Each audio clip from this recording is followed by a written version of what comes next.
नमस्कार, मैं डॉक्टर राजकुमारी शर्मा आज आपके समक्ष मालती जोशी द्वारा रचित उपन्यास शोभा यात्रा लेकर उपस्थित हुई हूँ। इसमें लेखिका ने पूरे उपन्यास के अंतर्गत जो समस्याएं उत्पन्न हुई हैं और किस तरह से व्यक्ति उन समस्याओं के अंतर्गत अपना जीवन यापन करता है। कई बार हम देखते हैं कि समस्याएं बहुत ज्यादा विकराल रूप धारण कर लेती हैं, तो उन समस्याओं से लड़ते लड़ते कई बार अनेक प्रकार की विसंगतियां और विषमताएं जन्म लेती हुई दिखाई देती है। इन विषमताओं में किस तरह से पात्र अपनी भूमिका का प्रदापन करते हुए दिखाई देते हैं। इसमें मालती जोशी ने अनेक पात्रों के अंतर्गत उस समस्याओं को दिखाने का प्रयास किया है। सर्वप्रथम रूप में शोभा यात्रा का अर्थ, शाब्दिक अर्थ में हम देखें तो शोभा यात्रा का अर्थ उत्सव हो सकता है, पर्व हो सकता है, या हम कहते हैं किसी भी राजनीतिक स्तर पर, या हम कहें कि त्योहारों के अंतर्गत एक तरह से निकाला गया जुलूस या शोभा यात्रा का रूप उसमें निर्मित दिखाई देता है। कहने का तात्पर्य है किसी मांगलिक अवसर पर निकलने वाले जुलूस को हम ज्यादातर शोभा यात्रा के अंतर्गत देखते हैं, पर यहाँ पर मालती जोशी ने शोभा यात्रा का अर्थ एक तरह से राजनीतिक विचारधारा के अंतर्गत दिखाया गया है, जिसमें किस तरह से स्त्री की व्यथा और राजनीतिक के जो दाव पेच है उसमें किस तरह से जिंदगी उलटती फिरती हुई दिखाई देती है, ये यहाँ पर लेखिका ने दिखाने का प्रयास किया है। और क्योंकि हम जानते हैं कि किस तरह से चाहे वह निम्न वर्ग है, मध्यम वर्ग है या उच्च वर्ग है, सबकी जीवन में अलग अलग समस्याएं एक तरह से अपना स्वरूप धारण किए हुए होती है, तो उन समस्याओं के अंतर्गत किस तरह से व्यक्ति घुटने टेक कर अपनी आत्म अभिव्यक्ति को व्यक्त करता हुआ दिखाई देता है। ऐसे ही इस उपन्यास में लेखिका मालती जोशी ने मध्यम वर्गीय परिवार की आर्थिक वेदना का रूप चित्रण यहाँ पर किया गया है कि किस तरह से व्यक्ति जब अपनी आर्थिक व्यवस्था के आगे एक तरह से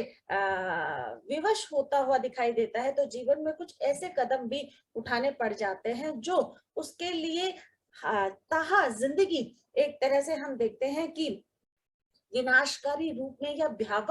भयावह रूप में वह दिखाई देते हैं। पर उस समय हम आर्थिक व्यवस्था के अंतर्गत या धनापार्जन के अंतर्गत हम वो समस्याओं का स्वरूप या समस्याओं का समाधान तो ढूंढ लेते हैं, पर उसमें व्यक्ति किस तरह से अपनी पीड़ित जीवन का जो निरर्थक रूप है, असुरक्षा का भाव है, वह महसूस करते हुए दिखाई देता है। यहाँ पर भी इसी तरह के भावों का जो रूप स्वरूप है लेखिका ने पाठकों के समक्ष एक तरह से व्यक्त करने का प्रयास किया है, क्योंकि हम सभी जानते हैं कि जो आर्थिक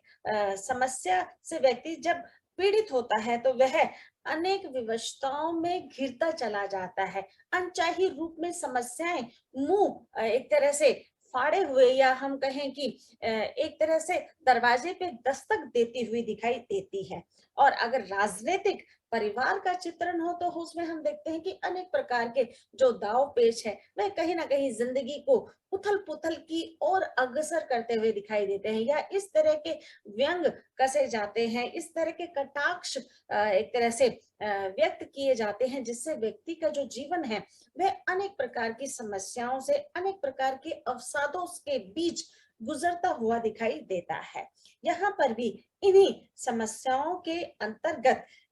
एक तरह से व्यक्ति की विडंबनाओं एवं विसंगतियों पर प्रकाश डाला गया है। पूरे उपन्यास में हम देखते हैं कि दो नायिकाओं का जो चित्रण है वह मुख्य रूप से दर्शाने का प्रयास किया है, जिसमें हम देखते हैं कि पहली जो महिला है, यानी कि पहली जो इस उपन्यास की नायिका है, उसमें हम देखते हैं कि आर्थिक समस्या और परिवार की जो लगातार हम देखते हैं कि अनेक प्रकार की जो जिम्मेदारियां होती है उसे किस तरह से दाव पर लगाकर, ये ताक पर लगाकर जीवन एक तरह से व्यक्त करना होता है। वहीं हम दूसरी तरफ देखते हैं, यानी कि दूसरी नायिका को देखते हैं, जो हर तरीके से, हर लिहाज से हम देखते हैं कि संपन्न परिवार से है, पर फिर भी हम देखते हैं कि जिंदगी में वह स्वच्छंद या मुक्त रूप से उड़ना चाहती है या अपने जीवन को जीना चाहती है। क्योंकि हम देखते हैं कि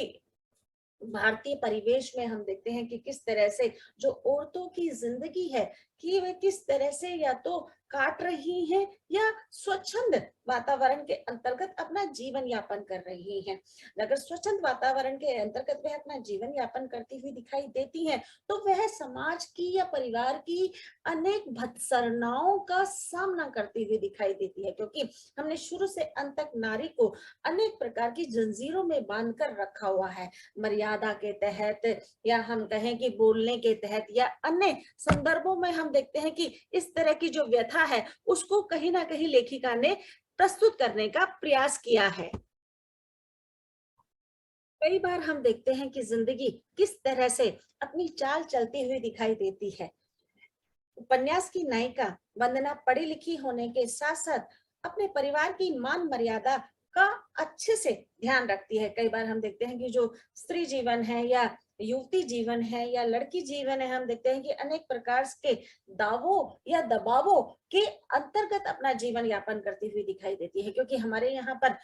पुरुष समाज प्रधान देश है, तो हम देखते हैं कि पुरुष के अंतर्गत जिस तरह के निर्णय लिए जाते हैं, उससे कहीं ना कहीं स्त्री की जो एक तरह से आजादी है, स्वतंत्रता है या उसकी इच्छाओं आकांक्षाओं पर एक तरह का अंकुश लगाया जाता है, जो कि वास्तविक जीवन जीने में काफी कठिनाई या पीड़ादायक होता हुआ दिखाई देता है। क्योंकि हम देखते हैं कि भारतीय परिवेश में ये ज्यादा होता है। तो हम देखते हैं कि किस तरह से जो स्त्री है या लड़की है अपने घर में अपने पिता या अपने भाई के अंतर्गत या उनके संरक्षण के अंतर्गत अपना जीवन यापन करती हुई दिखाई देती है। वो जो निर्णय ले लेते हैं वही एक तरह से सत्य के रूप में उभरता हुआ दिखाई देता है। तो यहाँ पर जो वंदना है, पढ़ी लिखी होने के बावजूद भी वह जिंदगी से, अपने परिवार से समझौता करती हुई दिखाई देती है। इतना पढ़ लिखने के बाद भी वह एक अनपढ़ व्यक्ति के सिर मढ़ दी जाती है, क्योंकि वह परिवार से संपन्न है, राजनीतिक परिवार के अंतर्गत बहुत ही शानो शौकत या ऐशो आराम की जो जिंदगी है, वह सुनहरा जो एक तरह का चकाचौंध है, कहीं ना कहीं मध्यम वर्ग को आकर्षित करती हुई दिखाई देती है। इसी निर्णय के तहत वंदना के माता पिता ने आओ देखा ना ताओ देखा और मनोज से उसका रिश्ता एक तरह से कर दिया। अब दोनों के जो विचारधारा है, दोनों के जो जीवन के सामने रूप है या किस तरह से जीवन की नैया को, नाव को आगे बढ़ाया जा सकता है, उस पर कई प्रकार के पूरे उपन्यास में हम देखते हैं प्रश्न चिन्ह लगते हुए दिखाई देते हैं। क्योंकि हम देखते हैं पढ़ी लिखी लड़की का एक अनपढ़ व्यक्ति से जब विवाह हो जाता है, तो किस तरह से जो जीवन की दशा और दिशा है वह बदलती हुई दिखाई देती है। वहां पर निर्णय लेने की स्वतंत्रता का तो जो रूप है या स्वरूप है वह नहीं उभरता हुआ दिखाई देता है। हम देखते हैं कि मनोज के परिवार में माँ और मनोज एक तरह से शासन के रूप में अपना जीवन यापन करते हुए दिखाई देते हैं और संबंधों के प्रति उनका कोई भी भाव वहां पर नहीं दिखाई देता है, जिसके कारण मनोज और वंदना का जो संबंध है वह बहुत ही ज्यादा रूढ़ दिखाई देता है, एक दूसरे के प्रति खींचा खींचा सा दिखाई देता है। जीवन जीने के लिए वह दोनों साथ तो है, अभी नई शुरुआत हुई है, पर इस आधार पर हम देखते हैं कि दोनों एक ही कमरे में अपना जीवन यापन करते हैं, पर एक दूसरे से कटे कटे दिखाई देते हैं। वंदना को पूरी तरह से गहनों से या अच्छे अच्छे कपड़ों से लाभ जरूर दिया जाता है, पर उसे बोलने की वहां पर आजादी नहीं होती हुई दिखाई देती। उसे एक पिंजरे में या शोकेस में सजाकर रख दिया जाता है, जैसे किसी नायाब हम देखते हैं कि चीज को हम सजाकर रख देते हैं और उसमें किसी तरह की धूल मिट्टी या किसी तरह का कोई बाह्य रूप उस पे नजर पड़े, उसको हम एक तरह से नजर बंद करते हुए दिखाई देते हैं। तो ऐसे ही यहाँ पर जहां हम देखते हैं कि स्त्री की जो स्थिति है वह अत्यंत दयनीय दिखाई गई है कि किस तरह से उसे एक शोकेस के आधार पर सजाकर वहां पर रख दिया जाता है, जहां पर ना आने जाने की आजादी है, ना बोलने की, ना ही समय पर खाने की आजादी है। देखिए कितनी बड़ी विडंबना है कि हम स्वतंत्रता के बाद भी स्वतंत्र नहीं हुए हैं, क्योंकि हम देखते हैं चाहे राजनीतिक परिवार हो या सामान्य परिवार हो, किस तरह से अपने शासन को अन्य लोगों पर एक तरह से मढ़ता हुआ दिखाई देता है। भारत तो स्वतंत्र हो गया, पर जो स्त्री है वह आज भी कहीं स्वतंत्र नहीं दिखाई देती। दबी दबी सी कहीं ना कहीं उसकी जो करुण व्यथा है, इन कहानियों के माध्यम से, इन उपन्यासों के माध्यम से चित्रित होते हुए दिखाई देती है। कहीं ना कहीं हम ये भी देखते हैं कि किस तरह से व्यक्ति का व्यक्तित्व है, वह इन चीजों को आत्मसात करते हुए अपनी करुणीय मार्मिक अभिव्यक्ति को भी देता हुआ नजर आता है। वंदना अपनी सास की तानाशाही के अनुसार जीवन यापन तो करती है, पर कहीं ना कहीं उसके मन में अनेक प्रकार के कचोट वहां पर उत्पन्न होते हुए दिखाई देते हैं। पति घर में कम, बाहर ज्यादा दिखाई देता है, जिससे कि जो निकटता का संबंध बनना चाहिए था, वह कहीं ना कहीं इस राजनीतिक व्यवस्था के आधार पर कोसों दूर नजर आता हुआ दिखाई देता है। क्योंकि हम देखते हैं राजनीतिक परिवारों में बहुत ज्यादा दाव पेच की जो नीति है वह कार्य करती हुई दिखाई देती है, और यह नीति कई बार अपनों को भी लेकर डूबती है। इसका शिकार वंदना होते हुए दिखाई देती है, क्योंकि हम देखते हैं कि जिस तरह का पारिवारिक राजनीतिक वातावरण वहां पर दिखाई देता है, कहीं ना कहीं उसमें व्यक्ति के जो चरित्र है, जो उसके व्यक्तित्व पर अनेक प्रकार के प्रश्न एक तरह से उठते हुए दिखाई देते हैं। एक अकस्मात घटना घटित होती है, जिसमें वंदना मनोज की सारी स्थिति परिस्थिति को भांप लेती है। कुछ ना कुछ उसे ऐसा पता लगता है जिसके कारण उस परिवार के प्रति वह अनेक प्रकार से सहमी सहमी और एक तरह से डरी डरी सी दिखाई देती है। इन सब बातों का पता कहीं ना कहीं मनोज को लग जाता है, और मनोज चाहे अनचाहे रूप में वंदना को एक तरह से पीड़ा पहुंचाने की पूरी योजना बना लेता है और उसे सीढ़ियों से गिरा देता है, जिसके कारण वह बहुत दिन तक बेहोश रहती है, और बेहोश होने के बाद वह जब अपने आप को पाती है, तो कहीं ना कहीं अपने परिवार यानी कि अपनी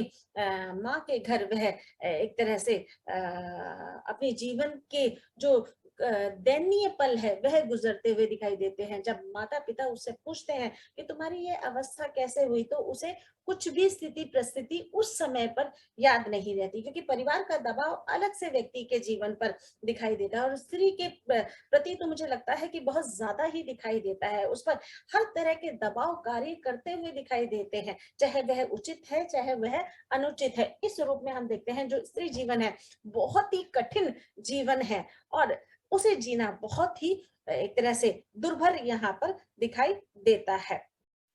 वंदना को सीढ़ियों से गिराकर दरबारी के मामले को दबाया जाता है, और उसकी जिंदगी नर्क के समान वहां पर लगने लगती है। वंदना को कुछ महीने के लिए हम देखते हैं कि मैके भेज दिया जाता है। ससुराल वाले वंदना की खैरियत पूछने भी नहीं आते, क्योंकि कहीं ना कहीं हम देखते हैं कि इस उपन्यास में चोट पहुंचाने वाला भी वही है। पर हम इस और भी अगर नजर डालें, या हम इस और भी अपनी अभिव्यक्ति व्यक्त करें कि इंसान कितना मतलब एक तरह से व्यवस्था के प्रति कितना सचेत हो जाता है, कि वह मानवीय मूल्यों को, मानवीय संवेदनाओं को भी एक तरह से तहस नहस करते हुए चलता है। क्योंकि हम देखते हैं कि राजनीतिक या राजनेता है वह किस तरह से अपने जीवन को आगे बढ़ाने के लिए औरों का जीवन किस तरह से दांव पर लगाते हुए दिखाई देते हैं। ये हम देखते हैं कि इतिहास साक्षी है। जिस तरह का राजनीतिक क्रम हमारे देश या अन्य देशों में हमें दिखाई देता है, उसके द्वारा इस तरह की समस्याएं अनेक परिवारों के मूल में दिखाई देती है, जिसके कारण अनेक प्रकार की जो समस्याएं हैं वे कहीं ना कहीं उत्पन्न होते हुए दिखाई देती है। जो वंदना के चाचा हैं उसकी अचानक मृत्यु हो जाती है, जिसके कारण ससुराल वाले देखा देखी समाज के रूप में उनकी एक तरह से खैरियत पूछने तो आते हैं, पर किसी तरह की कोई प्रतिक्रिया वहां पर नहीं दिखाई देती, क्योंकि जब वह उसके परिवार वालों के समक्ष आते हैं तो कहीं ना कहीं उनके मन में अनेक प्रकार के जो डराव वाले भाव हैं या फिर एक तरह से धमकाने वाले जो भाव हैं वो उभरते हुए दिखाई देते हैं। वह शुभ वंदना को वहां पर लेने नहीं आते हैं, वे केवल अपनी राजनीतिक छवि को वहां पर उजागर करने के लिए वहां पर आते हुए दिखाई देते हैं। व्यक्ति किस तरह से अनेक प्रकार की स्थिति परिस्थितियों में घिरता हुआ दिखाई देता है, वंदना भी मनोज और वंदना का जो संबंध है समाज के द्वारा जो निर्धारित संबंध है वह कहीं ना कहीं हम देखते हैं औपचारिकता का रूप लेते हुए दिखाई देता है, उसमें अनौपचारिकता जैसी कोई भावना वहां पर उत्पन्न होते हुए नहीं दिखाई देती, जिसका अलगाव सारी जिंदगी के लिए वंदना को सहना पड़ता है, और वह धीरे धीरे हम देखते हैं कि अनेक प्रकार के अलगाव की शिकार भी होते चली जाती है। हम दूसरी ओर देखते हैं कि एक और जिस तरह से पढ़ी लिखी वंदना है, और दूसरी ओर हम देखते हैं कि अनपढ़ या हम देखते हैं कि पढ़ी लिखी कम पढ़ी लिखी रूप में हम सुनीता का यहाँ पर वर्णन करते हुए दिखाई देते हैं, जिसे केवल अपने व्यक्तित्व या अपने वर्चस्व के आधार पर अपने जीवन यापन करने की जो एक ललक है, जो एक तरह से हम कहें कि